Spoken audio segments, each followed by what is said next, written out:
Assalamualaikum warahmatullahi wabarakatuh. Terima kasih untuk kalian semua yang sudah mengklik video ini.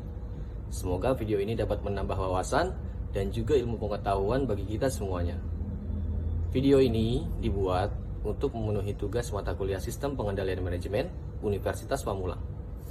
Puji dan syukur kami panjatkan kehadirat Tuhan Yang Maha Esa atas segala rahmat dan ridho-Nya sehingga kami dapat menyelesaikan tugas mata kuliah Sistem Pengendalian Manajemen ini dengan tepat waktu. Tak lupa kami ucapkan juga terima kasih kepada Bapak Rifkan, SPTMM, selaku dosen mata kuliah Sistem Pengendalian Manajemen Universitas Pamulang yang telah memberikan tugas ini sehingga dapat menambah wawasan dan juga ilmu pengetahuan khususnya bagi kami sebagai mahasiswa di Universitas Pamulang. Sebelum masuk ke pembahasan, izinkan kami memperkenalkan diri. Kami dari kelompok 3, kelas 06 Sake 004 yang beranggotakan saya sendiri, Muhammad Nugraha, serta dua rekan saya, Almatinita dan Marwah Chandralika. Di kesempatan ini, kami akan mempresentasikan Sistem Pengendalian Manajemen di PT Antam Tbk. Baik, mari kita masuk ke pembahasan. Sistem Pengendalian Manajemen PT Antam Tbk. Latar belakang. Untuk meningkatkan kualitas perusahaan, diperlukan kebijakan-kebijakan yang dibuat oleh manajer dalam mencapai tujuan perusahaan. Kinerja manajerial adalah hasil kerja yang dicapai oleh seseorang atau sekelompok orang dalam suatu organisasi sesuai dengan wewenang dan tanggung jawab masing-masing dalam rangka mencapai tujuan organisasi. Kinerja dapat tercapai apabila organisasi secara keseluruhan bersama-sama telah mencapai tujuan yang ditetapkan dengan kinerja manajerial yang baik. Sistem pengendalian manajemen merupakan sistem yang digunakan oleh manajer untuk mempengaruhi anggota organisasi secara efektif dan efisien dalam rangka mencapai tujuan organisasi. Tujuannya adalah untuk memudahkan pencapaian tujuan perusahaan dan membantu manajemen dalam pengendalian keseluruhan aktivitas sehingga dapat mencapai tujuan organisasi secara efektif dan efisien. Penerapan sistem pengendalian manajemen perlu dilaksanakan untuk memastikan segala aktivitas berjalan sesuai dengan yang diharapkan. Sistem pengendalian manajemen diperlukan untuk mengendalikan strategi dalam perusahaan agar berlangsung sesuai dengan rencana dan tujuan yang telah ditetapkan secara efektif dan efisien. Selain itu, sistem pengendalian manajemen merupakan bagian dari akuntansi manajemen yang berhubungan dengan penyediaan informasi keuangan dan non-keuangan bagi para manajer untuk memastikan efisien dan efektivitas kinerja sebuah organisasi.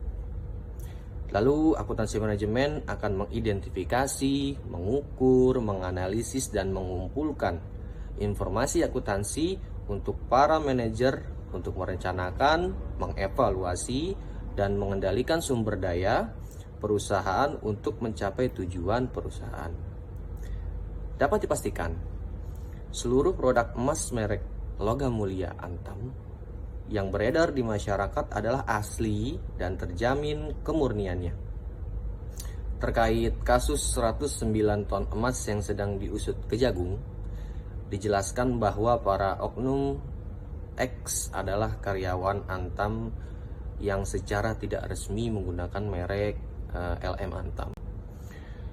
Sebelumnya, Kejagung telah menetapkan 6 tersangka dalam kasus korupsi terkait tata kelola komoditas emas sebanyak 109 ton oleh Antam periode tahun 2010 dan 2021. Keenam tersangka yang ditetapkan adalah mantan General Manager Unit Bisnis Pengelolaan dan Pemurnian Logam Mulia PT Antam. Keenamnya melakukan peleburan, pemurnian, dan pencetakan logam mulia yang tidak sesuai dengan ketentuan dan aturan PT Antam. Seharusnya peletakan merek logam mulia PT Antam tidak bisa dilakukan secara sembarangan tanpa adanya izin ataupun kontrak kerja. Pengendalian manajemen tidak hanya terbatas pada pengukuran kinerja, tetapi juga berkaitan dengan fungsi pengawasan, penetapan standar, pemberlakuan kode etik, termasuk upaya mendorong, memberi kesempatan dan bertindak memaksa bagi kepentingan terbaik organisasi. Pengendalian manajemen harus didukung dengan struktur organisasi yang sesuai, manajemen sumber daya manusia dan lingkungan yang kondusif. Tujuan dari tugas kelompok ini adalah yang pertama, untuk mengetahui penerapan sistem pengendalian manajemen pada PT Antam. Yang kedua, untuk mengetahui penerapan sistem pengendalian manajemen dalam pengawasan dan evaluasi kinerja pada PT Antam. Manfaatnya adalah yang pertama, membantu PT Antam untuk mengontrol risiko dengan memastikan bahwa semua anggota PT Antam bertindak sesuai dengan nilai dan standar perusahaan. Yang kedua, melakukan evaluasi kinerja dan pengendalian proses organisasi. Sejarah singkat PT Antam. Antam, anggota dari MIND atau Mining Industry Indonesia, BUMN Holding Industri Pertambangan, merupakan perusahaan pertambangan yang terdiversifikasi dan terintegrasi yang berorientasi ekspor. Kegiatan Antam mencakup eksplorasi, penambangan, pengolahan, serta pemasaran dari komoditas biji nikel, ferronikel, emas, perak, bauksit, dan batu bara. Antam memiliki konsumen jangka panjang yang loyal di Eropa dan Asia. Antam membentuk beberapa usaha patungan dengan mitra internasional untuk dapat memanfaatkan cadangan yang ada menjadi tambang yang menghasilkan keuntungan. Antam didirikan sebagai BUMN atau Badan Usaha Milik Negara pada tahun 1968 melalui merger beberapa perusahaan pertambangan nasional yang memproduksi komoditas tunggal. Pada tahun 1997, Antam menawarkan 35% sahamnya ke publik dan mencatatnya di BI, Bursa Efek Indonesia.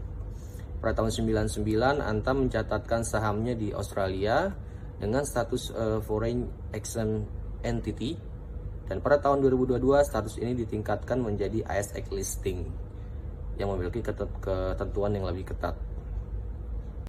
Visi, misi, dan tujuan. Visi PT Antam adalah menjadi korporasi global yang terkemuka melalui diversifikasi dan integrasi usaha berbasis sumber daya alam. Misinya adalah menghasilkan produk-produk berkualitas dengan memaksimalkan nilai tambah melalui praktik-praktik industri terbaik dan operasional yang unggul. Mengoptimalkan sumber daya dengan mengutamakan keberlanjutan, keselamatan kerja, dan kelestarian lingkungan. Memaksimalkan nilai perusahaan bagi pemegang saham dan pemangku kepentingan, dan meningkatkan kompetensi dan kesejahteraan karyawan serta kemandirian ekonomi masyarakat di sekitar wilayah operasi. Tujuan PT Antam pada dasarnya tujuannya adalah meningkatkan nilai perusahaan melalui penurunan biaya seiring dengan usaha bertumbuh guna menciptakan keuntungan yang berkelanjutan.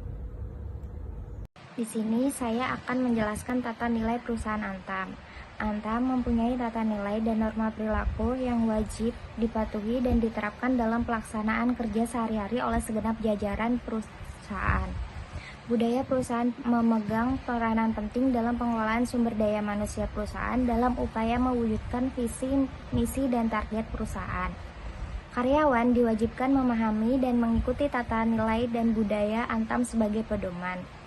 Mengacu pada Surat Edaran Kementerian BUMN Nomor SE7 MBU 07/2020, Direktur MIND mengeluarkan Surat Edaran Nomor SE008 LDIR 2020 tentang penyelarasan transformasi budaya MIND dengan core values SDM BUMN Akhlak. Hal ini disampaikan melalui Surat Direktur Utama MIND Nomor 51 LDIRUT 10/2020 tanggal 9 Oktober 2020.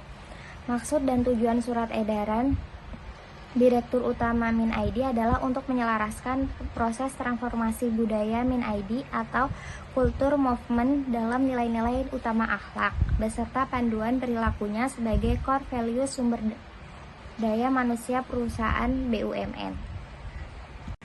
Seperti yang sudah ada di slide, di sini ada bagan struktur organisasi yang terdiri dari direksi.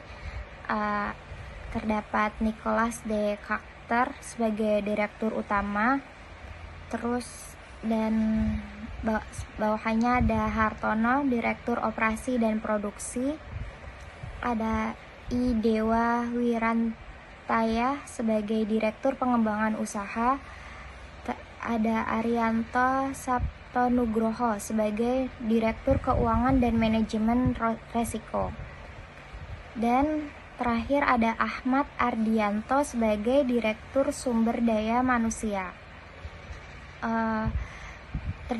Sebelahnya terdapat Dewan Komisaris, Sekretaris Dewan Komisaris, Komite Penunjang Dewan Komisaris. Dan selanjutnya di bawahnya terdapat masih banyak bagan struktur organisasi pada perusahaan PT Antam. Selanjutnya, penganggaran dan keuangan PT Antam Tbk.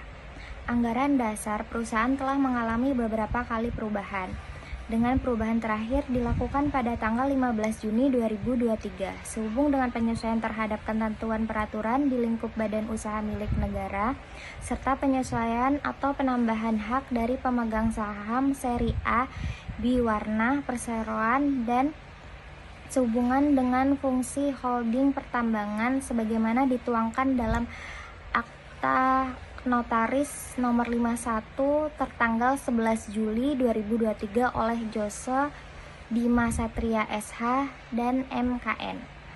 Pemberitahuan terkait perubahan ini telah disampaikan kepada dan diterima oleh Menteri Hukum Hak Asasi Manusia Republik Indonesia berdasarkan surat nomor AHU AH0103 0094322 tertanggal 20 Juli 2023. Berdasarkan pasal 3AD, perusahaan bergerak di bidang pertambangan berbagai jenis bahan galian dan menjalankan usaha di bidang industri perdagangan, pengangkutan, dan jasa sektor pertambangan. Perusahaan mulai beroperasi secara komersial pada tanggal 5 Juli 1968. Pada tahun 1997, perusahaan melakukan penawaran saham perdana kepada masyarakat sebanyak 4.030.769.000 saham yang merupakan 35% dari 1.230.769.000 saham ditetapkan dan disetor penuh. Oleh karena itu, nama perusahaan berubah menjadi PT Aneka Tambang Persero Tbk. Berdasarkan Akta nomor 48 tanggal 15 September 1997, penawaran saham kepada masyarakat tersebut dicatat di Bursa Efek Jakarta dan Bursa Efek Surabaya pada tanggal 27 November 1997. Pada tahun 2008, kedua bursa tersebut digabung menjadi Bursa Efek Indonesia. Selanjutnya, perencanaan strategi dan operasional. PT Antam Tbk mengumumkan kerjasama dalam program pengembangan pendidikan dan pelatihan di bidang energi dan sumber daya 10 mineral bersama Badan Pendidikan dan Pelatihan Badiklat, Energi dan Sumber Daya Mineral ESDM, Kementerian ESDM. Hal tersebut diwujudkan melalui penandatanganan nota kesepahaman bersama Memorandum of Understanding MOU yang dilakukan oleh Direktur Utama Antam, Teddy Badrudzaman, dan Kepala Badiklat ESDM, Jajang Soekarna, pada hari Jumat 29 Mei 2015 di kantor pusat Antam di Jakarta. Melalui MOU tersebut, Antam dapat berkontribusi dalam hal penyediaan infrastruktur yang dapat menunjang implementasi keilmuan di bidang energi dan sumber daya mineral. Ruang lingkup kerjasama Antam dan Berdiklat SDM mencakup perencanaan strategi dan pemanfaatan sumber daya yang dimiliki oleh kedua belah pihak. Konsep pemberdayaan masyarakat, penyelenggaraan pendidikan dan pelatihan, serta kegiatan lainnya dalam rangka menyiapkan SDM yang handal di bidang ESDM. Selain tambang emas bawah tanah di Pongkor, Jawa Barat, kerjasama ini juga membuka peluang pengembangan penyelenggaraan pendidikan dan pelatihan di unit operasi Antam yang lain seperti di unit bisnis pertambangan nikel Sulawesi Tenggara, unit bisnis pertambangan nikel Maluku Utara, unit bisnis pertambangan emas, dan unit bisnis pertambangan bauksit Tayan. Selanjutnya, pengawasan dan evaluasi kinerja. Pengawasan dan evaluasi kinerja, struktur tata kelola perusahaan secara garis besar tergambar pada organ utama Antam, yaitu Rapat Umum Pemegang Saham RUPS dan Dewan Komisaris dan Direksi. Sebagaimana dimaksud dalam anggaran dasar Antam dan peraturan perundang-undangan yang berlaku. Masing-masing organ mempunyai peranan penting dalam penerapan GCG dan menjalankan fungsi, tugas, dan tanggung jawab masing-masing untuk kepentingan Antam. Direksi bertanggung jawab penuh atas pengelolaan Antam sesuai amanah yang diberikan.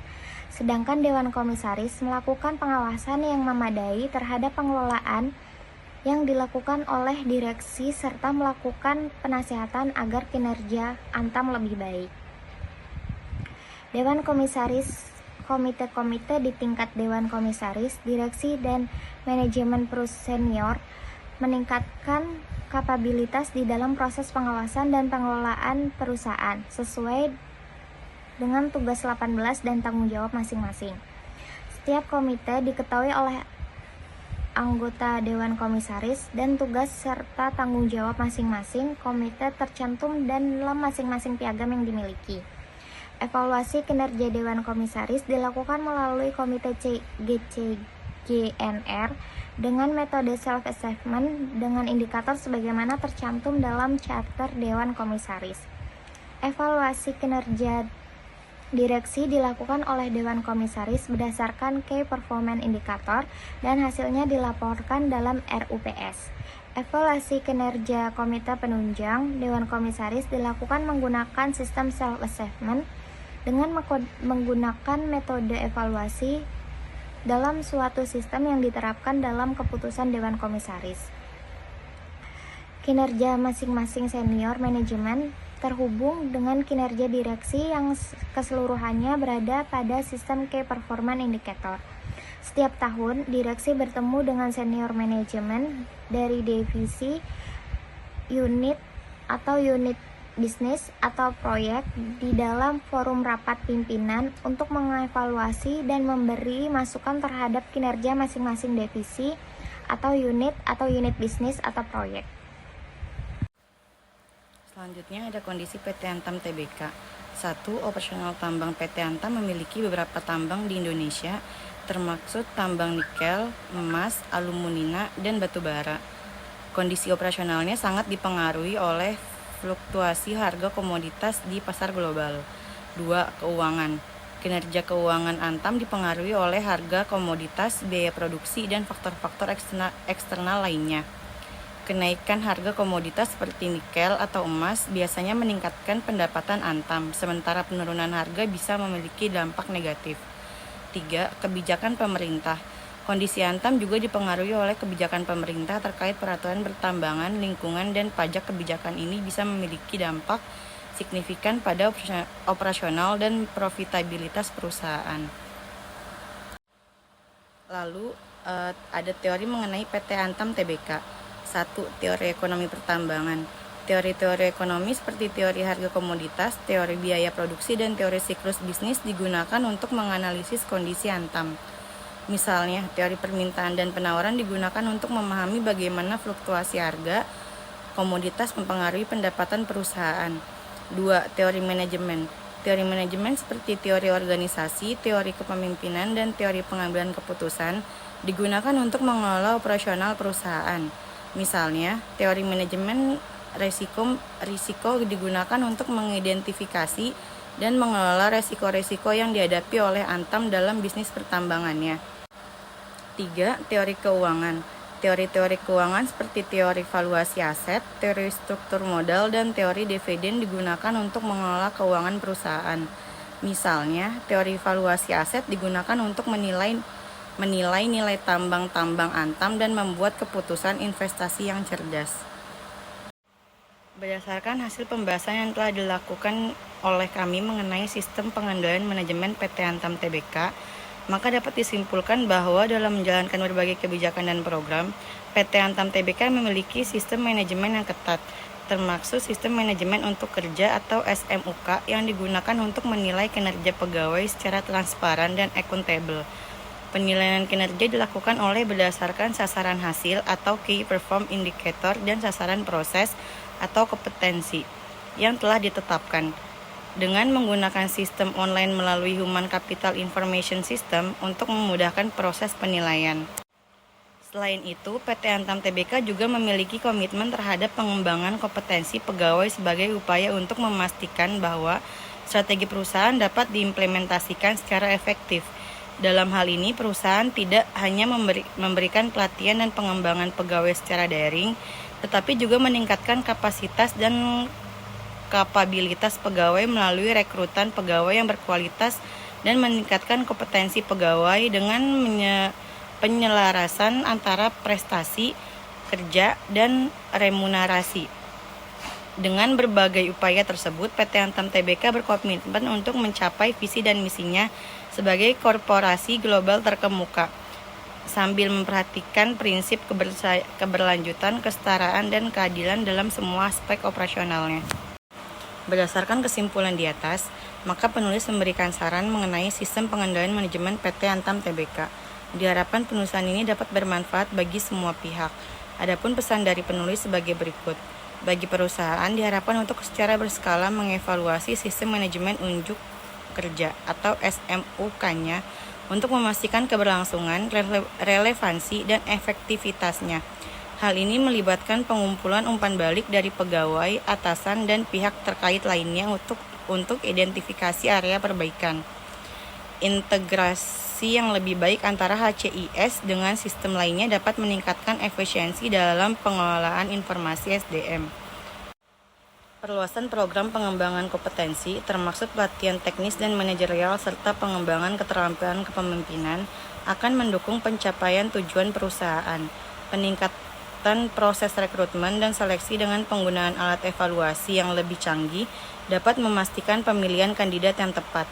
Sementara itu, pengukuran keberlanjutan, kesetaraan, dan keadilan dengan teknik khusus akan membantu perusahaan mengevaluasi dampak kebijakan dan praktik operasional mereka.